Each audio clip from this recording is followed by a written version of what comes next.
Good afternoon, my name is Mr. Justice. I'm the head of PE at Campion School. I'm here to talk about the A-level PE options for 2021 cohort. Currently we run AQA A-level PE over the 2 years. This is a slight change from the GCSE where we run EdXL, although from one to the other there isn't a great deal of difference, whether you take AQA or EdXL going into the A-level. There are 4 key components to the course, and I'll run through these and I'll explain each of these in turn as we go through. Paper 1 is the factors that affect participation in physical activity in sport. This is 35% and it's a 1-2 hour exam. Paper 2, factors affecting optimal performance in sport, physical activity in sport. Again, 35% of the total grade and another 1-2 hour paper. The last 30% then is made up of non-examinable content. This first one is practical activity, so one practical activity is worth 15%, and the last part is the written analysis of performance, which is our written coursework, which is also worth 15%. So to break those down a bit further regarding the course breakdown, as you can see, paper 1 has 3 key areas. This is also the same as paper 2. We have applied anatomy and physiology, skill acquisition, and sport and society. Each of those areas have 35 marks awarded to them, which then make up the 2-hour exam and which give 105 marks in total. In paper 2, we have exercise physiology and biomechanical movement, which fall into the anatomy and physiology area. We have sports psychology, so progressing on from the skill acquisition and then actually looking at how psychology is tied within sport, and the development of sport and society and the role of technology, which then progresses on from the sport and society unit from paper 1.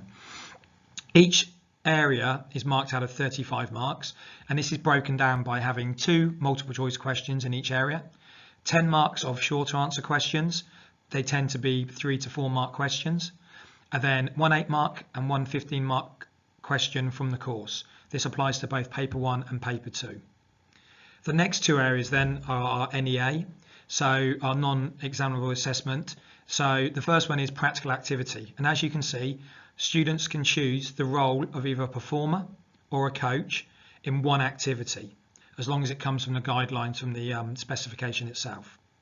This is then completed independently away from school, because we normally don't have the range of activities at Key Stage 5 to be able to show that effectively like we can at Key Stage 4. And the expectation is students really should be playing at a club or above club level while doing A-level PE, because it's only going to enhance their grade. The sport itself is marked on 3 areas, so it's 45 marks, 15 marks on each area. AA1 is attacking skills, AA2 is defensive skills, and AA3 is the role of strategy and tactics within the game.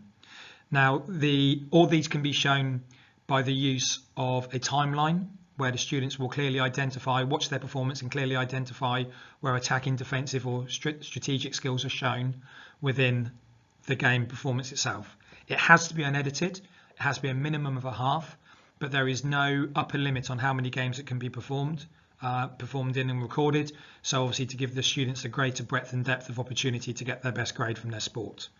The last part then is the NEA written coursework.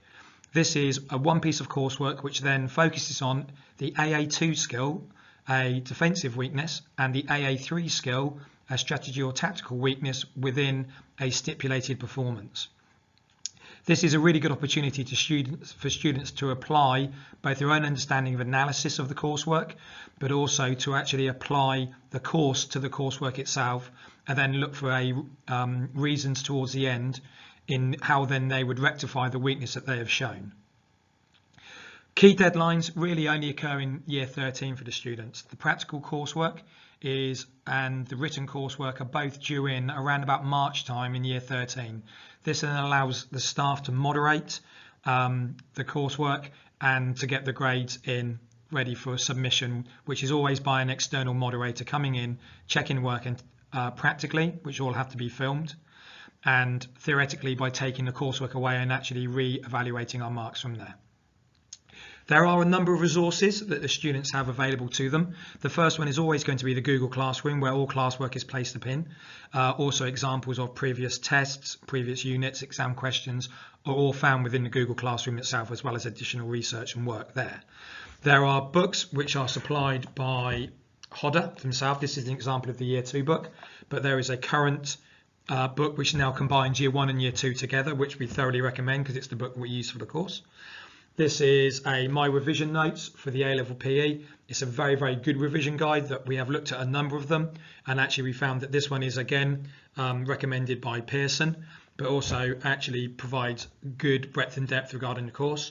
And this one here has come up fairly recently about looking at key facts at your fingertips. So again, it's another good research tool for the students to have when they're doing the course.